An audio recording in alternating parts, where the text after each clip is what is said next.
Hi friends, welcome to my channel. మీలో గుంత పొంగనాలంటే ఎంతమందికి ఇష్టము? నాకైతే చాలా ఇష్టము. ఇది చేసుకోవడం కూడా చాలా ఈజీ. వీడియో చివరి వరకు అయితే చూసేసేయండి. ఈ దోశలు ఇడ్లీలు తిని తిని బోర్ కొట్టేసింది, అందుకని గుంత పొంగనాలు అయితే ప్రిపేర్ చేస్తున్నాను. దానికోసం ఈ ఆనియన్స్, క్యారెట్, పచ్చిమిర్చి, కరివేపాకు అన్నీ సన్నగా తరిగి అయితే పెట్టుకున్నాను. అన్నీ డైరెక్ట్గా దోశపిండిలో అయితే వేసి పొంగనాలు అయితే చేసుకుంటూ ఉంటారు, కానీ అలా చేస్తే కొంచెం పచ్చివాసన లాగా అనిపిస్తూ ఉంటుంది. అలా కాకుండా ఇలా అయితే చేసుకుంటాను నేను. ఒక కడాయి పెట్టి అందులో ఆయిల్ వేసి మనం కట్ చేసి పెట్టుకున్న ఆనియన్స్, కరివేపాకు, పచ్చిమిర్చి, క్యారెట్ ఇవన్నీ అయితే వేసుకొని ఫ్రై చేసుకోవాలి. మనకు టేస్ట్కి తగ్గట్టుగా సాల్ట్, కొంచెం పసుపు కూడా వేసుకోవాలి. ఎందుకంటే దోశపిండిలో ఆల్రెడీ మనకు సాల్ట్ ఉంటుంది కాబట్టి చూసుకొని వేసుకోవాలి. దోశపిండిలో అయితే కొంచెం వంట సోడా అయితే వేసి కలుపుకుంటున్నాను. ఇవి మొత్తం ఫ్రై అవ్వాల్సిన అవసరం లేదు, కాస్త ఫ్రై అయితే చాలు. కాస్త ఫ్రై అయిన తర్వాత తీసి దోశపిండిలో అయితే వేసేసుకొని మంచిగా కలిపేసుకోవాలి.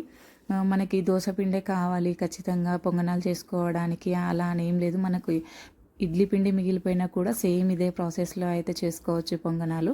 ఇలా కలిపేసుకున్న తర్వాత మనం పొంగనాల పెంచి అయితే పెట్టేసుకొని ఆయిల్ అయితే వేసేసుకోవాలి. అన్నింటిలో ఆయిల్ వేసేసుకొని పిండితో పొంగనాలు అయితే వేసేసుకోవడమే.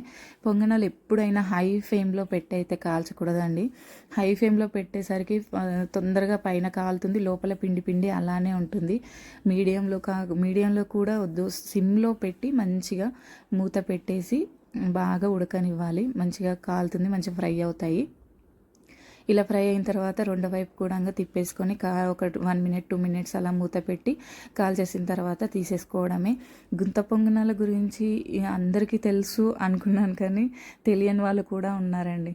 మా ఇంటి పక్కన ఒక ఆంధ్ర ఆంటీ వాళ్ళు ఉన్నారు. గుంత పొంగనాలు చేస్తున్నానంటే అదేంటి, అవి ఎలా చేస్తారు అని వెరైటీగా అడిగింది. ఏంటంటే మీకు తెలియదు అంటే, నిజంగా మాకు తెలియదమ్మా, మాకు ఎక్కువ ఇడ్లీలు, దోశలు, వడలు ఇట్లానే చేసుకుంటూ ఉంటాము అని చెప్పింది. మేము ఇలా ఎప్పుడు చేయలేదు అని చెప్పింది.